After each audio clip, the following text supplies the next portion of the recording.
अस्सलामुअलैकुम dear students. तो आज हम चैप्टर नंबर 2 डिस्कस करेंगे जो बैक्टीरिया और वायरस से रिलेटेड है। तो सबसे पहले हम बैक्टीरिया की पोजीशन देख लेते हैं कि क्लासिफिकेशन सिस्टम में बैक्टीरिया को कहाँ प्लेस किया गया है। तो 5 किंगडम क्लासिफिकेशन सिस्टम जो कि रॉबर्ट विटेकर ने प्रपोज की है, उसके मुताबिक बैक्टीरिया जो हैं वो किंगडम मोनरा के अंदर प्लेस है। Bacteria is placed in kingdom मोनरा और बाकी सारे प्रोकैरियोट भी किंगडम मोनरा के अंदर प्लेस किए गए हैं। किंगडम मोनरा में बैक्टीरिया आ जाएंगे, साइनोबैक्टीरिया एंड आर्के। ठीक है, तो उसके बाद मॉलिक्यूलर स्टडीज और एवोल्यूशनरी हिस्ट्री की स्टडीज से पता चला कि बैक्टीरिया और आर्के जो हैं दो मुख्तलिफ ग्रुप से बिलोंग करते हैं और इनको एक किंगडम में रखना सही नहीं होगा।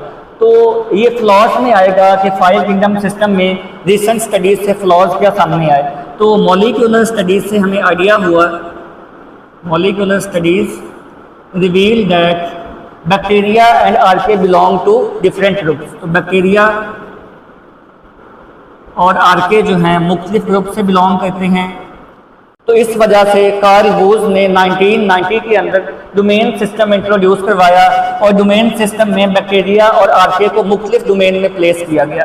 डोमेन सिस्टम में डोमेन बैक्टीरिया जिसमें सब बैक्टीरिया को प्लेस किया गया, उसके बाद डोमेन आर्के जिसमें आर्के को प्लेस किया गया और लास्ट पे डोमेन यूकेरिया जिसमें सभी यूकैरियोट्स को प्लेस किया गया और यूकैरियोट में बाकी चारों किंगडम जो हैं उनके ऑर्गेनिज्म आ जाते हैं। बैक्टीरिया के स्ट्रक्चर को डिस्कस करने से पहले हम इसके कुछ फीचर को डिस्कस कर लेते हैं।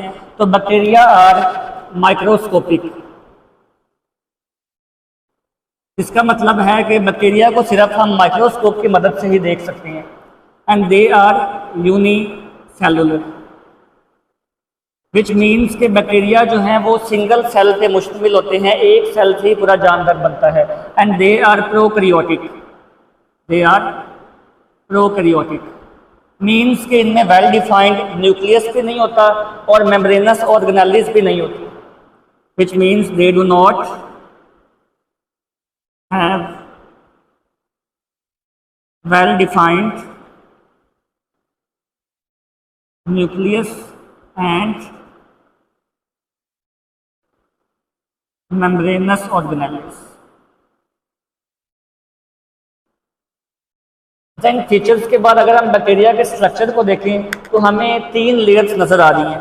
Outer layer is called as capsule. सबसे बाहर वाले लेयर जो आपको नजर आ रही है इसको हम कैप्सूल का नाम देंगे। और याद रखें कैप्सूल सब बैक्टीरिया में नहीं पाई जाती और ये बैक्टीरिया को एक्स्ट्रा प्रोटेक्शन में हेल्प कर रही होती है।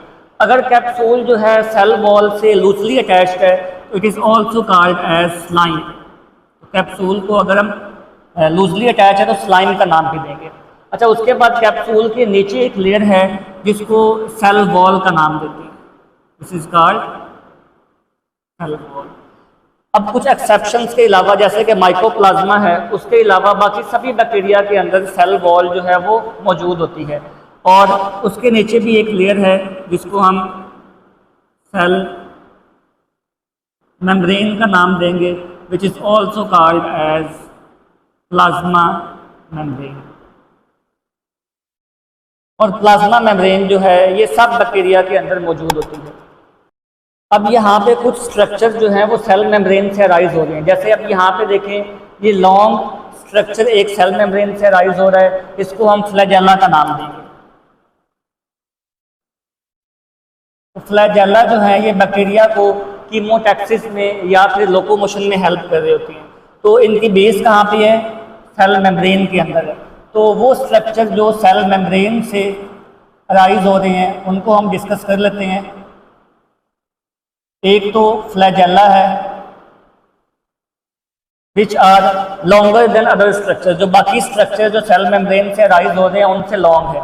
उसके बाद सेकंड स्ट्रक्चर जो सेल मेम्ब्रेन से अराइज हो रहा है ये इसको हम पाइलाई का नाम देंगे, which is shorter than the flagella. Flagella से शॉर्ट है और स्पेशली सेक्स पाइलाई जो हैं वो कंजुगेशन में हेल्प कर रही होती हैं। They help in the conjugation, means reproduction में हेल्प कर रही होती हैं।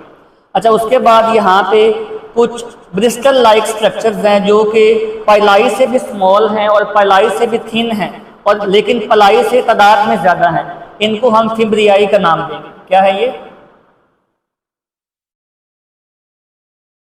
फिम्ब्रियाई। तो flagella, pili as well as fimbriae, they arise from the cell membrane, और सेल मेम्ब्रेन से आउटवर्ड जा रहे हैं, बाहर की तरफ जा रहे हैं। फिम्ब्रियाई का फंक्शन क्या होता है? Fimbriae help in the attachment, bacteria को किसी सरफेस के साथ अटैच होने में जो स्ट्रक्चर हेल्प कर रहे हैं वो फिम्ब्रियाई है। ठीक है, तो ये 3 स्ट्रक्चर ऐसे हैं जो सेल मेम्ब्रेन से आउटवर्ड अराइज हो रहे हैं।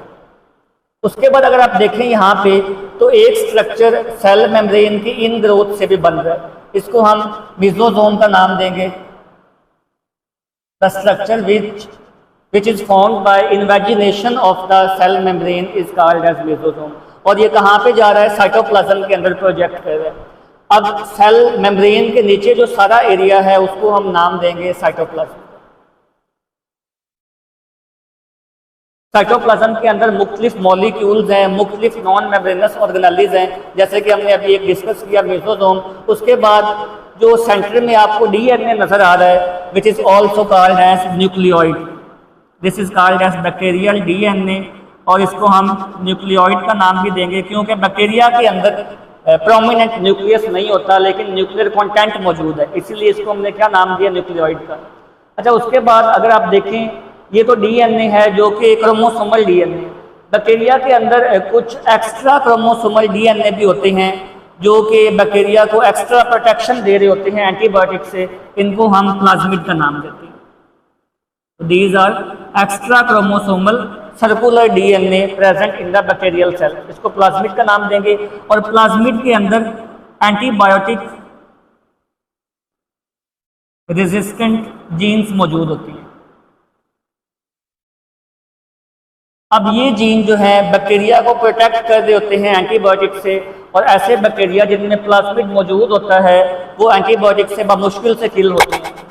अच्छा, उसके बाद मैंने यहाँ पे ग्रैनुलर स्ट्रक्चर कुछ बनाए हुए हैं, इनको हम राइबोसोम्स का नाम दें। और राइबोसोम्स तकरीबन हर बैक्टीरिया में मौजूद होते हैं और ये नॉन मेम्ब्रेनस ऑर्गेनेली में आते हैं।